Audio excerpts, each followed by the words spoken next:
ফরিদপুরের সাবেক সংসদ সদস্য মুজিবুর রহমান চৌধুরী ওরফে নিক্সনকে গ্রেপ্তার করা হয়েছে। সামাজিক যোগাযোগ মাধ্যম ফেসবুকে এমন খবর ছড়িয়েছে। এর সঙ্গে নিক্সন চৌধুরীর একটি ছবিও ভাইরাল হয়েছে। তবে ফরিদপুরের সাবেক এই সংসদ সদস্যকে গ্রেপ্তারের তথ্যটি গুজব বলে জানিয়েছে ফ্যাক্ট চেক প্রতিষ্ঠান রিমার স্ক্যানার। তবে রিমার স্ক্যানার জানিয়েছে, নিক্সন চৌধুরীর ছবিটি সম্পাদিত মূলত যৌথ বাহিনীর হাতে কক্সবাজারের পৌরসভার সাবেক কাউন্সিলর এহসান উল্লাহর আটকের ছবিতে নিক্সন চৌধুরীর মুখের অংশ যুক্ত করা হয়েছে। গত বছরের আগস্টে আওয়ামী লীগ সরকারের পতনের পর আত্মগোপনে চলে যান দলটির নেতাকর্মী সহ আওয়ামী লীগের দলীয় সাবেক সংসদ সদস্যরা।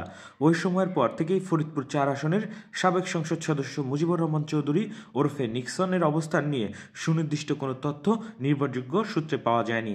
মুজিবুর রহমান চৌধুরী সাবেক প্রধানমন্ত্রী শেখ হাসিনার ভাতিজা ও বাংলাদেশ আওয়ামী যুবলীগের প্রেসিডিয়াম সদস্য।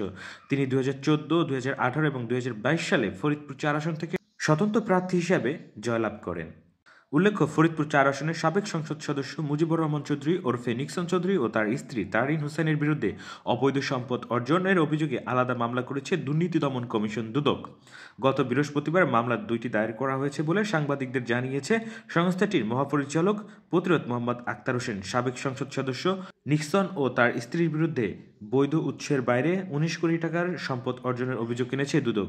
দুজনের বিরুদ্ধে করা মামলার এজাহারে তাদের স্বার্থ সংশ্লিষ্ট প্রতিষ্ঠানের নামে ৭২টি ব্যাংক হিসাবে ৩,১৬২ কোটি টাকার অস্বাভাবিক লেনদেনের তথ্য তুলে ধরা হয়েছে। এজাহারে বলা হয়েছে, নিক্সন চৌধুরী নিজের ও স্বার্থ সংশ্লিষ্ট প্রতিষ্ঠানের নামে ৫৫ ব্যাংক হিসাবে ১,৪০২ কোটি ৫১,৮৮,৫৯১ টাকা অস্বাভাবিক লেনদেন করেছেন। মামলায় তার বিরুদ্ধে ১১,৬২,৬২,৪৩৫ টাকা অবৈধ সম্পদ অর্জনের অভিযোগ আনা হয়েছে। নিক্সনের স্ত্রী তারিন হোসেনের বিরুদ্ধে করা মামলায় তার নিজের ও স্বার্থ সংশ্লিষ্ট প্রতিষ্ঠানের নামে ১৭টি ব্যাংক হিসেবে ১,৭৬০ কোটি ৩৪,৫১,৩২০ টাকা অস্বাভাবিক লেনদেনের অভিযোগ আনা হয়েছে। তারিনের বিরুদ্ধে ৮,৫,৯২,৭০৮ টাকার অবৈধ সম্পদ অর্জনের অভিযোগ আনা হয়েছে।